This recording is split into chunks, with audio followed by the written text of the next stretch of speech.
ખલજીઓ પણ નાલંદાનો વિનાશ નહીં કરી શકે।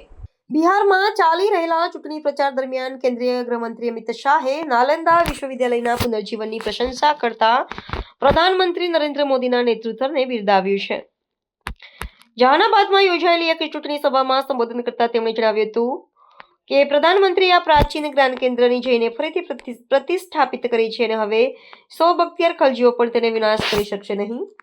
શ્રી શાહે નાલંદાના ઐતિહાસિક મહત્વની યાદ અપાવતા કહ્યું કે આ વિશ્વવિદ્યાલય એક સમયે વિશ્વભરના વિદ્વાનોને આકર્ષતું કેન્દ્ર હતું, પરંતુ 12મી સદીમાં બખ્તિયાર ખલજીના આક્રમણથી તેનો વિનાશ થયો હતો।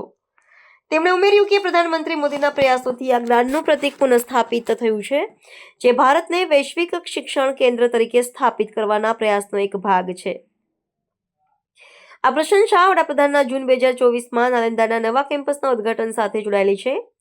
આ નિવેદનમાં ગૃહમંત્રીએ ભારતના શિક્ષણ ક્ષેત્રે થયેલી પ્રગતિ પર પણ ભાર મૂક્યો હતો।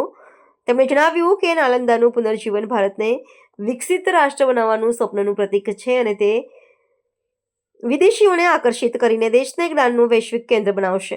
આ ચૂંટણી પ્રચારમાં એનડીએના વિકાસ આધારિત એજન્ડાને મજબૂત કરવાના પ્રયાસના ભાગરૂપે આ વાત કરવામાં આવી, જ્યારે વિરોધીઓ પર અરાજકતા પાછી લાવવાનો આરોપ પણ લગાવાયો।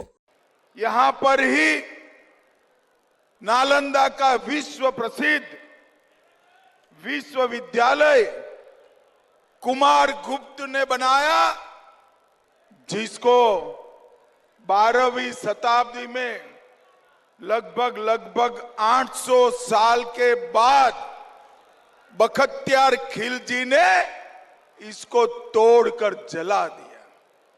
भाइयों बहनों, जब बख्तियार खिलजी ने नालंदा विद्यापीठ जलाई, तब इसकी लाइब्रेरी से, पुस्तकालय से 6 माह तक पुस्तकों को जलने का धुआं उड़ रहा था।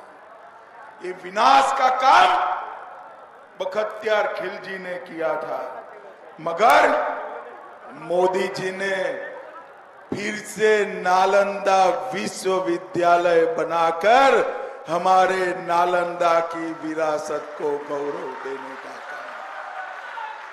और बिहार वालों, नालंदा वालों, ये एनडीए का शासन है। अब 100 बख्तियार खिलजी भी आ जाए, नालंदा विश्वविद्यालय को कोई हाथ नहीं लगा सकता।